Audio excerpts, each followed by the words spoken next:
This is Longshot, VSiN's premier golf betting podcast. Here's Matt Brown, Wes Reynolds, and Kelly Bidlin.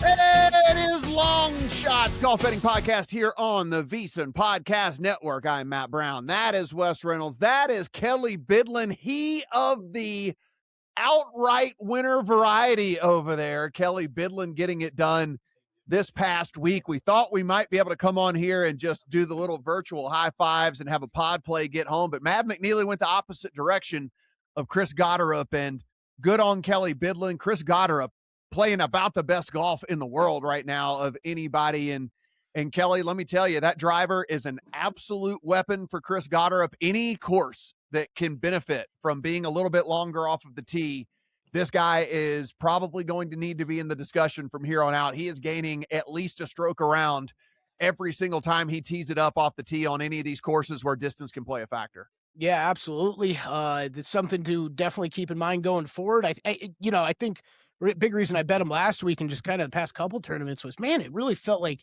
wasn't getting a lot of respect in the betting markets. Just thought the numbers were a bit long. For a guy that had won the Scottish, came back and won the Sony right away earlier this year, still felt like he was a little long. I don't think we're going to get that luxury probably here in the near future or the rest of the season. But yeah, any course, I think we're talking distance. For sure, he's got to be a look. And hey, man, I know the three of us have bet on golf for a long time. We've done this podcast together for a long time now. Man, it sure always feels like all those always go against you. But Hideki, appreciate you, man. Appreciate you getting out of the way. And I was really beating myself up those last couple of days, fellas, because I don't know if you remember, we sat here a week ago, and we kind of got towards the end of the pod, and it was like, what's your last leave off? Who are you going to be angry if he beats you? I said Decky. Like, Decky was the guy I got close to betting. So, yeah, it was a wild final round, and I don't think the Super Bowl was ever going to be able to live up drama-wise to that ending. So, thank you, Decky, for just getting out of the way. Yeah, we look at the way that ended up last week, and the fact that Hideki was even there, it goes against all odds. He missed every single fairway on the front nine. 0 for 7 for Hideki Matsuyama on the front nine, which normally would equal death for you. And he was somehow able to overcome it, but could not overcome it on hole 18, puts it in the bunker, catches a lip on the way out, gets into the playoff and loses in the playoff. And again, hey, we'll take the victory here for the podcast. Kelly, appreciate you getting us on the board here in 2026. But, Wes, you look back at that tournament and, outside of Hideki collapsing and Gotterup doing his thing, the biggest story for me is we saw the worst round out of Scottie Scheffler that we've seen in a couple of years, and he still was one stroke out of being in the playoff. Like, he was the best player in the field Friday, Saturday, and Sunday, and if he had not been as bad as he was on Thursday, we're probably coming in here and going, well, he won another one. Yeah, going back to Matsuyama for a second, he was 3 for 14, and how did he shoot 3 under on Sunday, going 3 of 14 and fairways hit? I have no idea, but Gotterup he hung on and battle of attrition, then drained that birdie putt on the playoff hole. But Scottie making the Sunday charge, falling one shot short. Couple others that were in the mix. There was one time where it looked like Michael Chorbjornsson, who was the guy I was going to have buyer's remorse on that he was going to win, when he made that eagle. Nikolai Højgaard was right there in it. Siwoo Kim, Akshay Bhatia had a good round. Couple guys didn't really get going, like Jake Knapp, Matt Fitzpatrick, Pearson Coody, who was another one of my guys. They ended up finishing top 10, but great round for Gotterup and hanging in there. And you got to take advantage when a guy makes a mistake, and he certainly did. And then Scottie Scheffler seemed like he was a non-factor. All of a sudden, falls one shot short. He hits a good shot at 18, a good second shot, and it just kind of died. Like on the 18th green, just never got close, so he couldn't drain the putt that would have eventually gotten him in the playoff. But Chris Gotterup, one of the hottest players in the world now, 2 victories and 3 starts. Siwoo Kim, 3rd, 2nd, 6th, 11th, 3rd, and 4th in his last 6 events, dating back to November. So, maybe in short order, maybe it's this week, maybe it's not till we get to Florida, but it's kind of hard to leave Siwoo Kim off your cards. He is absolutely riding a ridiculous heater right now. There's no doubt about that. I think, a couple of the other things that I took away, Kelly, from this past week was, some of these, a couple of these guys that I was waiting on and to heat up, and I had played. Maybe I'm a little ahead of, maybe I'm a little too fast. Maybe I just got wooed at the end of the season by Cam Young. Maybe I got whatever, but he just kind of putted along. He made the cut, but never really contended for anything at all. Hasn't really got it going quite yet. And Xander Schauffele, another guy, just hasn't really gotten it going quite yet. Now it's early in the season. They're still trying out some different things. They're still trying to work through maybe a couple of equipment changes and stuff. I know Xander did switch to the new driver from Callaway and all of that. So, I mean, there's still that's going on out there, but I might need to pump the brakes on a couple of these guys that I was trying to get ahead of where I'm going to maybe I need to see it first. Yeah, I'm right there with you. I was on Cam Young last week too. That was the only thing I had. McNealy finished one shot out of a top 10 for me, and Cam Young didn't get top 10. I swept the top 20 bets last week. It was a hell of a tournament. I'm with you, though. I think Cam Young I was on, it's going to be foot off the gas a little bit, unless I know you were on a numbers game with us on Monday. Me and Gil were talking about this. I'll bring it up here again here. It feels like there's usually one or two of these guys that are hot out of the gates. But, man, I mean, what are we talking about with it? What is it? Siwoo, Jake Knapp, Pearson Coody. Luckily, a lot of these guys we have bet on so far in placement work. It's Maverick and McNealy, right? All four of those guys they've not had worse. They finished top 20 every week they've teed it up so far in 3+ events, I believe, for all of them. And Ricky Fowler on that list as well. So just the collection of guys like that have just rocketed out of the gates is it's something I don't know if I really remember. It feels like you see one or two maybe that string together these good weeks, but it's like a group of 5-6 guys that have just come out blazing out of the gate. So that's the challenge. That's the challenge too, because it's like you want to keep chasing them. And then you keep chasing them forever, and maybe they don't win on that hot streak. But then it's like, well, that's probably going to happen. Then you get off, and then all of a sudden, that's when they come through. So, timing is kind of everything when you're dealing with this. Not only the modeling, which we'll go through later, and recent form, and if they match up on a certain course or whatnot. The hardest thing is just to time these guys so much, because chances are, if you're doing this every week and you're paying attention, you're going to have guys in the mix, or at least one person in the mix almost every single week. So, it's just timing it right. And that's been the tough part for me so far this season. Yeah, and another guy just to mention real quick, and then we can move on to this week. We mentioned, as far as DFS goes, we were saying if you're trying to round out your lineup, Hisatsune was right there again, and continues on. All you have to do is look at his stat profile, and you realize exactly what it is with him is whether he putts that week or not. You go in and you look, this guy's losing multiple strokes putting, or he's gaining multiple strokes putting, and that is basically how he is either winning or losing on tour right now. If you look at these last two tournaments in which he has a T2 and a T10, hey, he gained 4 and then he gained 2.2. You look at the tournaments before that, lost nearly 2, lost over 2, lost 1.3, lost 4.3, lost 4, lost 3, lost a stroke and a half. So he goes as the putter goes, and that is something just to kind of remember, I think, too, for us with him on some of these tournaments where it's maybe not as loaded of a field. If he happens to be in there and can run hot with a spike putter week or something, maybe he's a dude for us to look at, top 10s, top 5s, something like that, maybe even a top 20, if we think that he can continue on with this pretty good approach play, really good around the green play, and obviously tee to green. He's been green for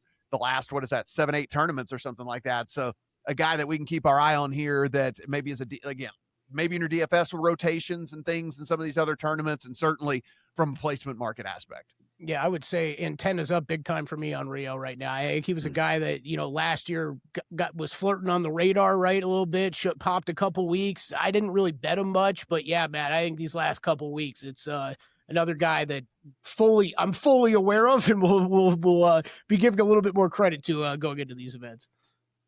So here we are to our first event of the year that is the signature variety. We're down to just an 80-person field, big prize pool, and all of that type of stuff as we head up to arguably the most beautiful course in the country. I know there'll be some people who would argue with me about that, but certainly when the weather is beautiful and everything's clear out there, harder to get better views than what you're going to get at Pebble Beach. And Wes, it is now down to, with it being a signature event, we're down to just a 2-course rotation. We're not doing the 3-course rotation. We at least get 3 of the 4 rounds over there on Pebble Beach. And so we have a little bit easier time handicapping this tournament than in years past. Yeah, Pro-Am format, by the way, still exists, but it's done after 2 days. So you're not getting the 3 days, and you're not getting as many of the celebrities either, because this is a signature event in a smaller field. So you're not getting the Bill Murrays and the Ray Romanos in that Pro-Am rotation. Some people like that. Some people dislike that, but that's the way it is. But like you mentioned, Matt, 2-course deal, Pebble Beach. Par 72, just under 7,000 yards. Second shortest course annually on the tour. Very bunkered. Most bunkers, by the way, on the tour. It is a little bit more exposed to wind, but the fairways are a little bit wider here. I think average, high 30s in terms of yardage. POA greens, and they're very small, about 3,500 square feet on average, and slow. So, you'll get a lot of forced layups on the tee. You're not going to take driver necessarily on every single hole here. The rough is maintained at a certain level because you do still have amateurs in the field for the first 2 days. So the last thing you want is 4 to 5 inch rough and them hacking it out, and it takes long to complete anyway. Some uneven lies here. Fairways are most of them are tilted toward the ocean at Pebble Beach. And then you also have Spyglass Hill, a little bit longer, par 72, a little over 7,000 yards. It is more tree lined. Robert Trent Jones Sr. design. So it's not as exposed to the wind. So it gives you more protection, but the fairways are on the narrow side. I think they were 26 yards on average is what I read and wrote up in the article at VSiN.com. POA greens, so same greens, but they're a little bit bigger, and they're probably just about the same speed. So you just have Pebble and Spyglass, don't have Monterey Peninsula anymore. So the 2 courses here. So I was asked, which is easier or which is harder. I think it kind of varies. Based on, I think it's kind of gone back and forth based on what I've read every single year. Like if you're playing a first round leader, because you don't get the wind exposure at Spyglass, but Right. you also, it's tougher to hit fairways really there. So was just looking and plus some of the data changes with the signature event. So I think it's kind of been a little bit back and forth over the last several years. Kelly, as I was starting to dig in here with all of this, and you pulled up the odds boards, that, if you're wondering, guys, that's a DraftKings screen. They are actually the market low, I should say, on Scottie Scheffler plus 295. You can get 3 to 1 at pretty much all the other national books out there. Rory McIlroy in the field here, and it's a big jump to him. 13 at DraftKings, market high out there of 14 on Rory McIlroy. Siwoo Kim, with his performance here lately, jumps to the number 3 spot there. So interestingly enough, from an odds perspective, Xander, Cam Young, all these different people, and they're all bunched up kind of in that 25-ish range and stuff. But again, we are getting the best of the best here. We're going to see Tommy Fleetwood, obviously ended on a heater for him last year. And so this is it, right? I mean, this is where we get to see everyone do their thing. No cut event. So we're going to get 4 rounds out of everybody, no matter what. I know some people don't like that from a betting perspective, but, look, they had to do something to try to keep the tour together. So this was what you would hate is if all these guys were over on Live. So, I mean, we gotta pump the brakes on all the hate with the signature event type stuff, because had they not done this, then we wouldn't have a tour anymore. So we kind of gotta deal with what we got to deal with here with all this. But from a course perspective, Kelly, when you were really digging in, is there anything that stood out to you that was, over the last few years, maybe that you handicapped this a little differently? Oh man, good question. No, I would say I didn't tweak too much from the model going back. Pebble Beach, I think, usually plays pretty much about the same every year. So, I always go and review everything. I guess the one note that stuck out to me, but this was really more going back to a year ago too, of just the rough being grown out a little bit more, 2.5, 3+ inches, probably what we're looking at this week. So I guess I'd put a little bit more emphasis on some of my driving accuracy, or accuracy off the tee numbers, I should say, at least, like Wes mentioned earlier. We'll see some guys laying off the driver here fairly regularly throughout the event. Other than that, not really, right? This is Pebble. You want to be accurate off the tee. This is going to be heavy approach, a lot of wedges, right? A lot of those shorter approach ranges, small greens, get up there, make your putts, score on the par fives, 4 par fives scattered across, got to score on those as we go. And, really a mix, and definitely the heaviest that I've weighed this year as far as it goes around the green, scrambling, sand saves, kind of mix all of that in. This week that play is going to come into play this week. Look at short courses and looked at putting on POA a little bit separately, but yeah, kind of that's the whole model for me this week. And really, I would say the only thing I kind of adjusted from last year a little bit more driving accuracy. Yeah, I think the thing for me is, I think I'm going to pay attention to weather a whole lot more this year than I have in years past. I mean, really and truly, if you can kind of go and look at the history of all of this, the biggest defense to this course is the weather. I mean, we have seen low rounds out here. If you're playing in perfect conditions on this course and you don't have to worry about the weather, well, I mean, look, we've seen super, super low rounds. We've also seen the highlights of what was it, Tony Finau a couple of years ago hitting driver, into a par 3 and all of that because of the wind coming off of the ocean. So, I mean, like you get these super, super, super extremes here where any given day, if the weather's beautiful, half this field can shoot in the mid 60s or lower. And then you're going to get these other days where people are going to be struggling to shoot par. And that's really all it comes down to. Kelly, you have the weather pulled up right there. Yeah, I do. And you know what, Matt, it's a great point because we've all bet this enough times now, and we see this weather swing mid-tournament, and it's, we've got to put some of these tournament long bets in before we get started, right? So honestly, I'm a little less bets for me this week. I don't have a problem with that. And honestly, I think it's going to be a little bit of a strategy for me going forward with Pebble, just with how much this weather can come into play. And look, I've got it up right now, Thursday and Friday. Okay, doesn't look too bad. It doesn't look like it's going to be a factor. You know what the weather's like today, though? Tomorrow, Wednesday, like you're talking winds, 20-plus mile-an-hour winds, the gusts hitting over 30. Like this is that's nuts, and that is going to be that would be a tough environment to play in. So, we always talk about weather can change, weather changes. So yeah, you're going to want to check in on this quite frequently over the next couple of days. Could get a little gnarly on Sunday too with the wind. And I'm glad Matt brought up the weather.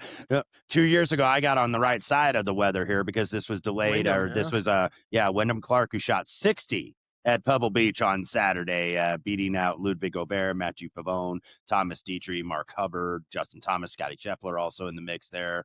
But got on the right side of it. He shot 60, and then all of a sudden it poured in Monterey, and they weren't going to get it really flooded up there. It was really bad, and it was only a 54-hole event. So yeah, sometimes this is very weather dependent, and especially more so at Pebble Beach, which is why the fairways are wider, because the wind. Look, you'll find the ocean on some of these shots, and the fact that it's kind of a distraction.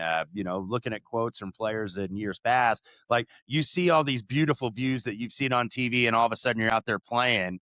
Could get a little distracting. It's not just the amateurs that are distractions. It's the picturesque views of this for some guys, especially if you're a first timer playing this event. The veterans that play it every single year, they're not going to worry about it. But weather could play a factor. Course could be a little bit soft for the turf, for what Kelly was bringing up, because it's raining the first couple days. So it could be a little bit soft, but temperature is going to be in the high 50s, low 60s. So it's kind of like typical Pebble, where sometimes you get the sun out and sometimes a lot of times actually it's overcast. But Sunday looks maybe where the wind could get gnarly. The first 3 days kind of, just normal, I think, from a wind perspective.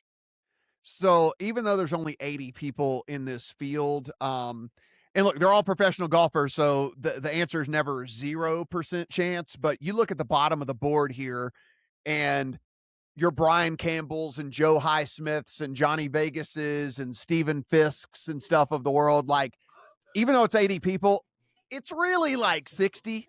It's probably more like 45 or 50 in this field. And so when you're kind of going in and looking at these outright prices on some of these guys that you wish the number was bigger, or if you look at some of the placement market stuff and you wish that it was bigger, just remember, I mean, again, it's not a free square. I'm not saying it's a free. They're all pro golfers, and like I said, if the weather cooperates all 4 days, then who knows what could go on here. But it is very, very, very, very unlikely that the names of these people that I'm saying are going to be dudes that we're talking about at the top of the leaderboard come Sunday. And so, Kelly, when you look at the field, it's like, yeah, it's 80.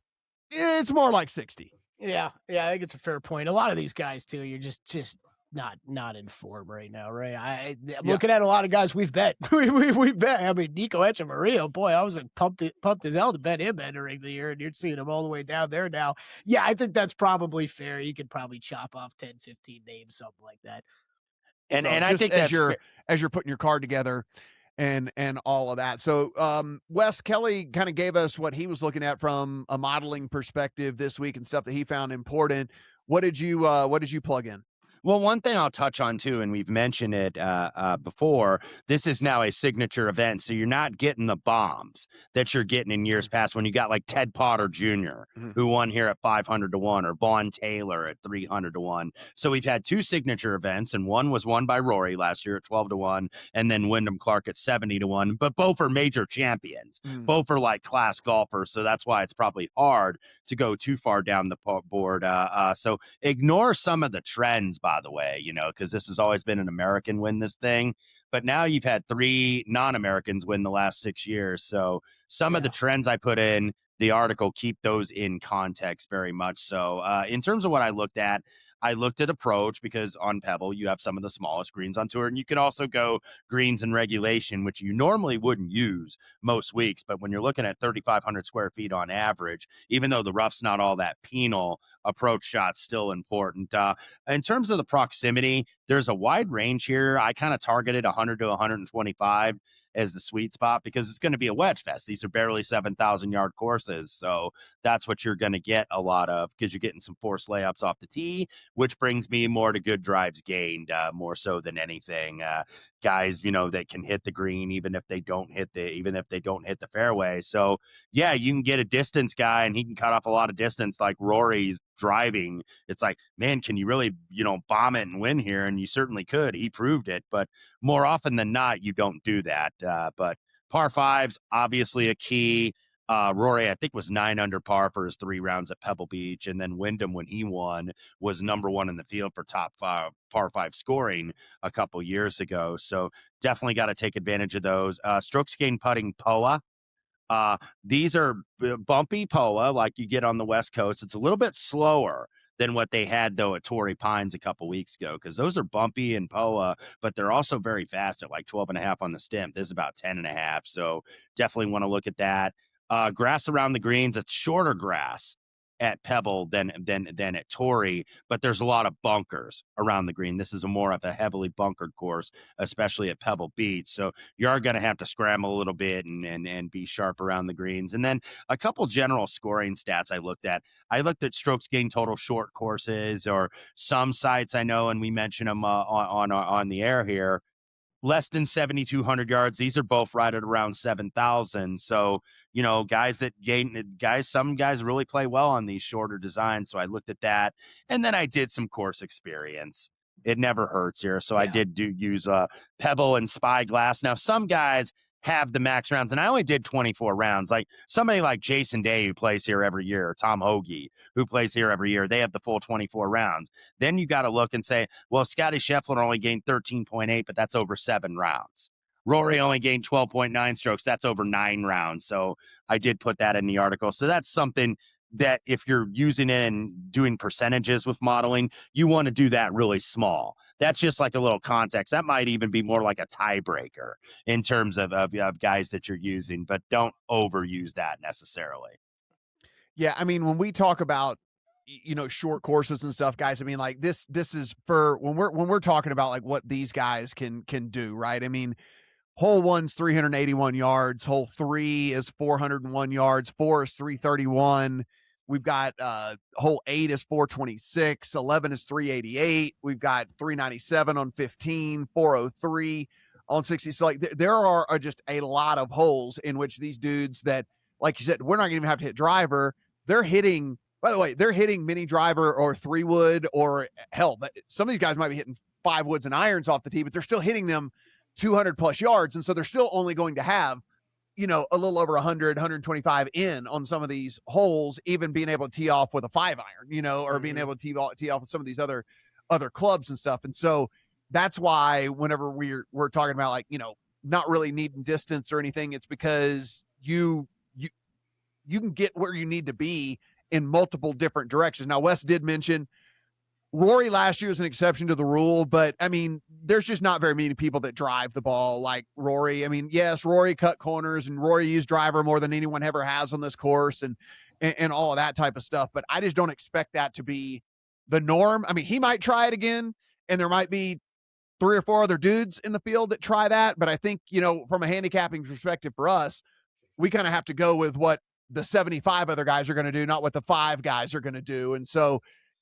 yeah, distance is going to help a guy like Rory, and it's probably going to help, like I said, 3 or 4 other dudes in this thing. But outside of that, that's not really the way in my opinion, to go about handicapping the tournament is looking at the outliers. And I'm going to look more kind of where we sit in the middle. Yeah, I think well said. I think it's absolutely a topic that I'm glad you brought up, Matt, because I don't think we can go through the podcast and not bring. I mean, Rory attacked us very different last year, right? And it's we'll see. We'll see how that carries over. I agree with you. I'm not really looking at those guys, but I'm very interested to see if we get an uptick in that this year, right after Rory's success. I mean, shoot, you're a guy like Chris Gotterup, like you're playing with house money right now, but just let it rip out there this week. So you see what you can do, right? I did most of the same things that y'all did. The only thing that I did in the model that I've never really done before ever in making a model, but I think that it does play here. For, like I said, the majority of the field, not necessarily from your Rorys and stuff of the world, but I like put short courses at like 20% of the model because I do think that I want to incorporate guys that normally would fall because of some of these other categories, but like there is a skill to being able to navigate these courses that you don't have to have all of the other skills that are necessary at, again, 90% of the other courses on tour.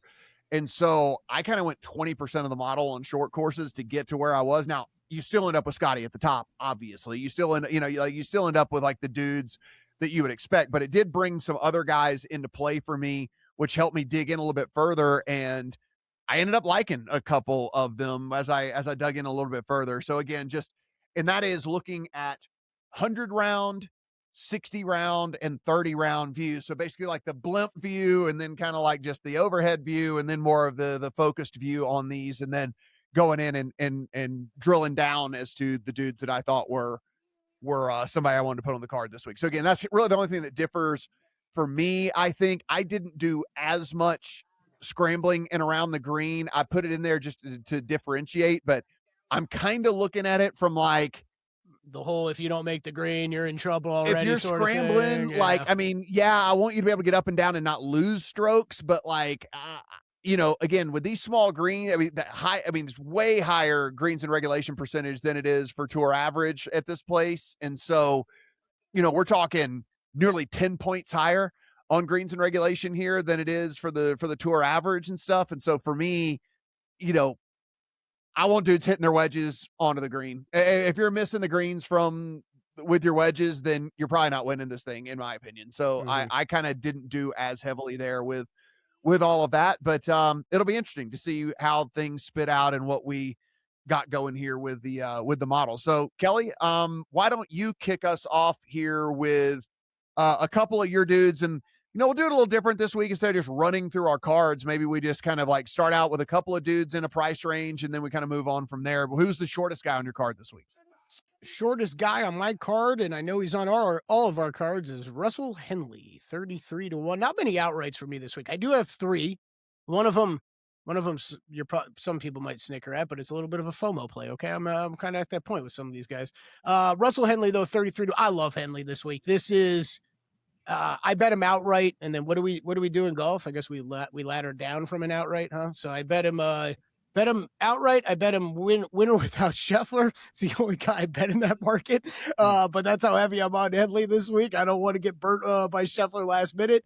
And I played him top 10, top 20, and in a matchup over Hideki Matsuyama. This is okay. Go ahead, Matt.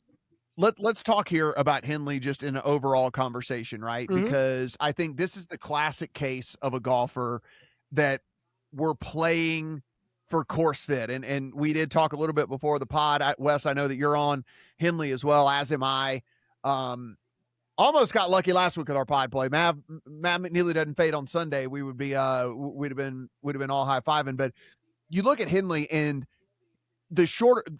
where he has the biggest disadvantage, I think, is where he can shine here in this, right? I mean, like, we are looking at where you do not have to bomb. Like we just said, sure, it can play to your benefit. That is certainly something that can work out for you. But we are also seeing a guy that if we just want a dude that can hit fairways and hit wedges in, well, somewhere inside the top 10, depending on which time frame you want to look at, he's inside the top 10 in good drive percentage in this field.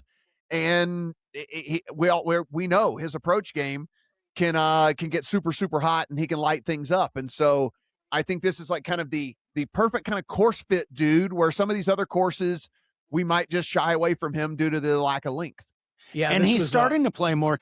I'm sorry. I was just going to say he's starting to play more consistent golf, really almost everywhere. Even though I think, to your point, Matt, he kind of flourishes on these shorter layouts, but he hadn't finished outside the top 20 in like 9 months. He was top 10 in the last 2 majors last year, at the U.S. Open, at the Open. Fifth here last year, won the Arnold Palmer, where he finally won like that big event, right? That says, okay, hey, I'm an elite player in this game. Second for good drives gained, by the way, over the last 50 rounds. Top 10 on the approach, top 10 strokes gained around the green. So he absolutely stood out to me here.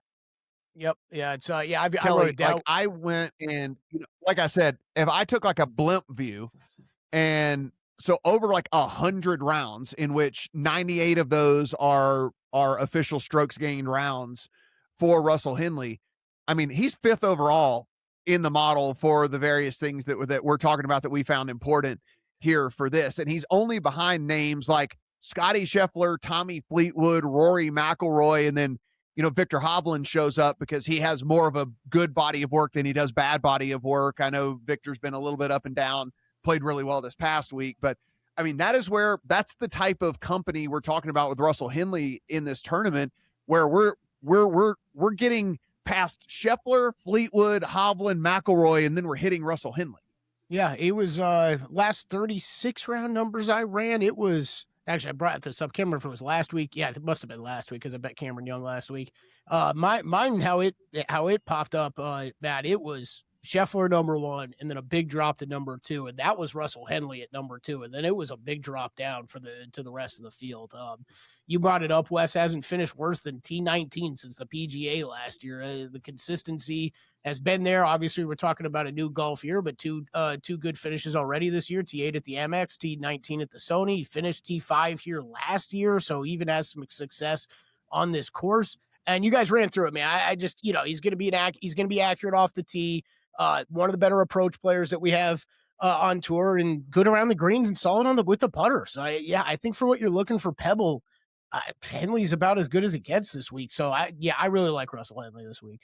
And one last thing to add in here, which I mean, again, y'all just said the stat about the consistency type stuff. If you don't want to take on Scottie this week, top 20 on Russell Henley, you can still find plus money on him, top 20 in this tournament. And again, we just said there's only 80 players to begin with, and it's really probably only like 65. And so you're asking a guy who's been the model of consistency to go to a course that we think fits him very, very well and finish inside the top 20 at plus money. Like, I mean, that is, so I think I'm giving it away here, which, yes, I bet the outright on Henley, but I have a nice fat position on him in the top 20 market, because plus money for this guy on this course in these conditions in his current form, I think is, in my opinion, just like crazy to me. I'm with you, man. I bet all those top 10, top 20. I'm right there with you. I'm heavy on Henley this week as well. Yeah. Good opportunity to give a lot of that Gotterup money back, All right. So, Wes, who was the, did you have anybody shorter than Henley on your card, or did you start it with Henley as well? No, he's right about the same price as I have a couple other guys, but he was the shortest, kind of in that 30 to 35 range. That's where I really attack this week. I think you've got a lot of capable guys in this market, even though you have Scottie as the 800-pound gorilla and then Rory is the defending returning champion. But Viktor Hovland this week I used right around 33 to 1.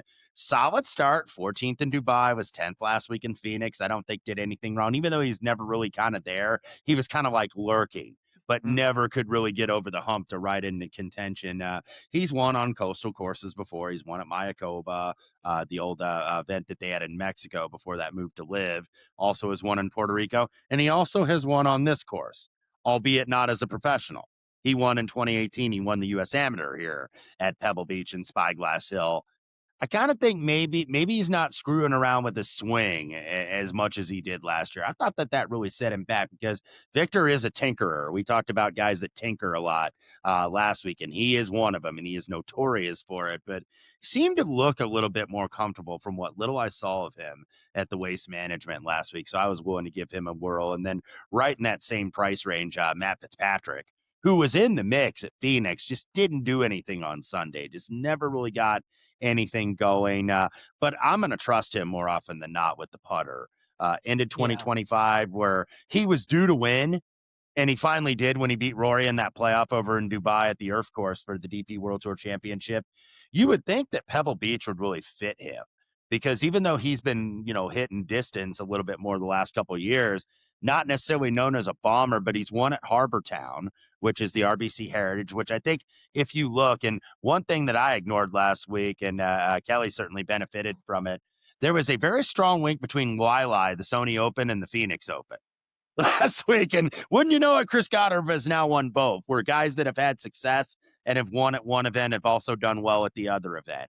I think maybe that's kind of a little bit Harbor Town with Pebble Beach this week. So Matt Fitzpatrick right around there, anywhere between 30 and 35 I'm seeing.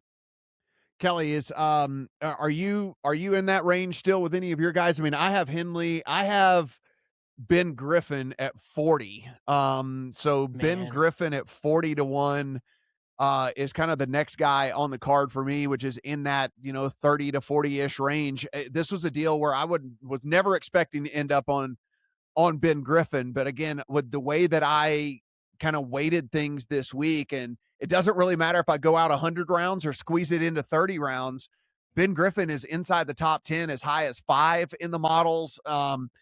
Does most of everything that I'm looking for really well. The only thing is if you go way out, so he has honed in the driving a little bit. So if I was way out in the 100 round model, he is 43rd out of 80 people, obviously in this as far as good drive percentage, which isn't great. It's not the worst thing in the world, but it's certainly not great. You would want a little bit better than that. But as you start to hone in a little bit, he has gotten a little bit better with that. It's not a ton better, but anything better is an improvement for me. But all the other stuff is just so good whenever you look at Ben Griffin. I mean, we're talking seventh around the green if we think he's going to miss, 9th in birdie or better percentage when you go to 50 rounds, 15th in greens and regulation, 4th in scrambling. So if he's not hitting these things, at least he's going to do whatever. And then, of course, the short course stuff, as you would imagine for a guy like Ben Griffin, it plays very well for him too. So too much for me to ignore for Ben Griffin. So I'm sitting there at the 40 to 1 mark all over him.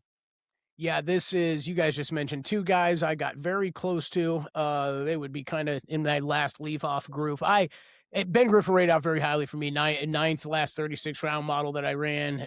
Got pretty close to pulling the trigger on him. I think I'm going to stay away. And then, Wes, you mentioned Fitzpatrick, who's maybe the one I've wrestled with the most here, and you hit on it. You hit on it with the putter. I just don't. Some of the recent data is not reflective of how good of a putter he is.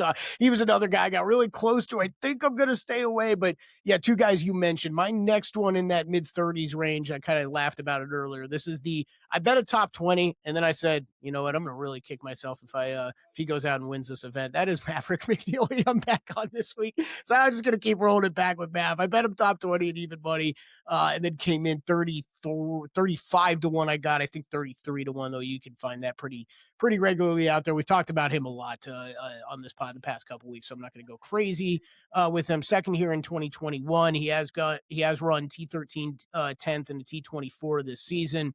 I think another guy just checks a lot of the boxes. 16th on approach, last 36. Round the green, still pretty good. He's a top 10 putter. 7th on POA, loves these greens. Wes often mentions him when we're out in West Coast. So yeah, I played a little FOMO outright. Not a big bet on McNealy, but I am in on him at 35 to 1. Yeah, the putter just failed him in the 4th round this past week. That's basically just what came down to it. Couldn't make a putt to save his life, and you know, that's going to cost you in a tournament like that for sure.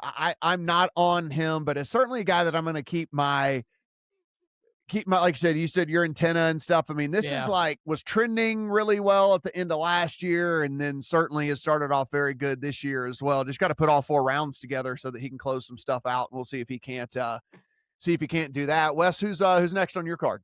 Yeah, a couple of my leave-offs, I'll go with honorable mention. I may get there eventually with one of them before we tee off on Thursday.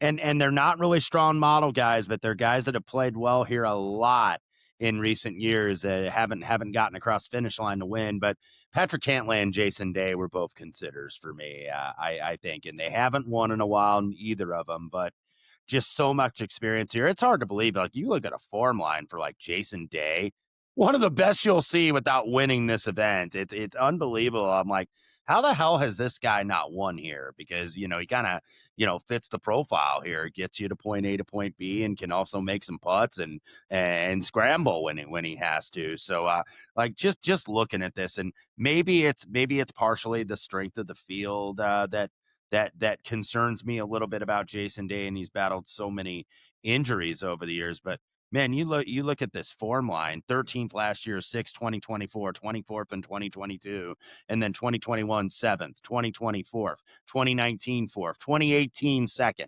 2017 5th, 2016 11th, and I'm not sure if he's had other good finishes too. It only goes back the last 10 years of what I'm looking at, and he's just had such great events here and just has not won. And it's one of those where I don't know if he's like snake bit or something, but he hasn't been able to do that here, but I do reserve the right to use him.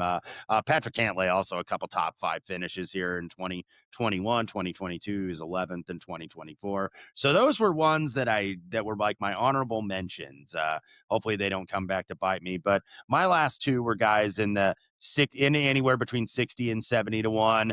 I use Sepp Straka at 63 to 1, who, remember last year, he won the American Express. We were aboard him, and then he followed it up T7 2 weeks later at Pebble Beach. I'm willing to excuse that Amex miscut. He was probably rusty from the offseason, had some off the course, like family stuff he was dealing with, which is why he dropped out of one of the FedEx Cup events. And of course, the emotion of being on Team Europe and winning the Ryder Cup. T18, by the way, last week in Phoenix, but he was 6th for around the green and 8th tee to green, which tells you he really didn't putt all that great necessarily. And I think maybe he'll do a little bit better on the slower greens this week. So Sepp Straka 63 to 1. And then Akshay, and eventually, sometimes I pronounce it Batia, but it's Batia at 66 to 1. 2 missed cuts before he was T3 last week in Phoenix. He was top 10 in approach, top 10 for putting. We have seen left-handers play very well here. Now, a lot of that's Phil, who won here 5 times, but a couple other lefties have also won here. So Akshay is one of those guys. I think he is very creative in terms of the angles that he can take to some of these smaller greens, especially at Pebble Beach. Like, he will take different angles. He's got a little, and coincidentally enough, he was left-hander. He's got a little Bubba Watson in him, even though Bubba was a little bit longer hitter, I think, historically off the tee. But I really like what I saw out of Akshay last week. He was right in the mix, just never really got it home, didn't make that big putt to get right there on the lead. But Akshay closes it out for me at 66 to 1. Yeah, I usually like everything about Akshay's game and stuff. I mean, you want to talk about team no putt. This guy freaking, like, He needs to like switch to just one of the putters you get from like, at any of the little places, the little rubber mallets or whatever. And like, maybe that would work better than whatever he's doing right now. A guy can't putt it in the ocean, but did putt well last week at Phoenix. So maybe he figured something out and found a stroke for sure. Wes, about Jason Day, it's funny that you were talking about Jason Day. I was going to bring him up towards the end of the pod, mainly because somebody is steaming the hell out of Jason Day. At Caesars, he is down to 20-1. Oh my goodness. Jason Day is down to 20-1 at Caesars. So somebody has just bet Jason Day till the cows come home there in that one. Kelly Bidlin, where are you at? Man, Caesars is always short. I don't like him at 20-1. I can say that. right, exactly. But yeah, that's a little absurd. But yeah, as Wes brought it up, I think there's Jason Day love here every single year, and it checks out overall with his game. Okay, last outright for me, Shane Lowry, 63-1. I did jump on Lowry this week. Second here last year. A lot of more of a number play too. I think that was at FanDuel Boyd. I bet it at, and it's like I think I saw mainly mid 40s on him. I think. That Shane Lowry feels like is one of the most wildly different odds that you can find out there for event to event. So yeah, last 36. I think some of the around the green play is a little concerning, but great approach player, great with these wedges, awesome around the green, sand saves, all that kind of stuff that I'm looking for this week. So yeah, went with Shane Lowry. If you haven't seen him, for everybody out there listening, yeah, he's been over DP World Tour, T26 Dubai Desert Classic, the T3 at the Dubai Invitational. So Lowry, my last outright. Henley, McNealy, and Lowry, 3 outrights for this week. I can't believe I'm the one that's on him this week. This is Team Wes and Kelly, and I can't believe I'm the one on Daniel Berger this week, but I'm the one on Daniel Berger this week. I don't know if I've ever bet him. One of you two have not bet him, but I'm going with the fact that the dude's still in his early 30s. And when you again, if you go blimp view, and you get out to that 100 round deal, he's fits this course better than almost anyone in the field. I mean, literally everything is just beautiful. Now you get a little closer and you deal with all the injuries and stuff and all of that, and you get all of the bad stuff going on. But man, when you just look out further, he fits so incredibly well for all of the stuff that we were trying to put into the models this week. And like I said, he's only 32 years old, so it's not like it's an old guy that I'm betting on here to kind of come back around. It's like, oh man, maybe it just took him a little longer to get over these lingering injuries and all that. But I mean, off the tee, he's gained here in literally 8 straight tournaments. That's just been up and down with the irons, and the stuff around the green has been horrific. But like I said, I'm kind of hoping you're not having to deal with around the greens here. So if he can just eliminate that part of the game, then I think he could put himself into contention. But even as bad as he's been around the green, you're still talking a T6, a T16, T50. He's not getting cut, and so I'm going to I'm trying to get ahead of a couple of other guys. That didn't work out so far. Let me try to get ahead of Berger and see if that works out for me. He won. I was going to say, what's on the screen right now is all anybody needs to make a case for Daniel Berger this week, right? Okay. He's teed it up 3 times, and that is a win and 2 other top 10 finishes. That is all the support you need, Matt Brown. You go for it. Well, I remember in 2021 when he won here, he shot 65 and he jumped over McNealy and Cantlay and Jordan Spieth and Paul Casey. Pretty good group of players there to jump over low round of the Sunday, and then end up winning this by 2. So, yeah, that's a guy that I think Kelly and I have been chasing too, is Daniel Berger, and just timing it right. He's not doing anything wrong. He's playing consistent golf ever since he came back from that injury about a year and a half ago. Just hasn't really gotten right there. Has had quality finishes, doesn't miss a ton of cuts. Was kind of there in the mix on the periphery at the RBC Heritage last year when it came down to Novak and Justin Thomas, who, by the way, it just came out that he's coming back around the floor to swing, is when we'll expect Justin Thomas, because the only non-live player I believe that's in the official world golf ranking top 30 that's not here this week is Justin Thomas. Last guy for me, I'm riding the heater, Ryan Gerard. Look, the dude is just, again, if you shrink it down now, not the blimp view, but you shrink it down into kind of the 30 round, 24 round, 20 round, stuff like that. He's inside the top 6 in this field. And it's just, he's figured something out. I mean, this was always a guy that was kind of making cuts and just not really making pushes. And you can't argue with second, T2, T11, and the T11 at the Farmers, by the way, was losing off the tee and losing around the green and still finished away to get there to T11. So have me some Ryan Gerard this week as well. Just 4 outrights.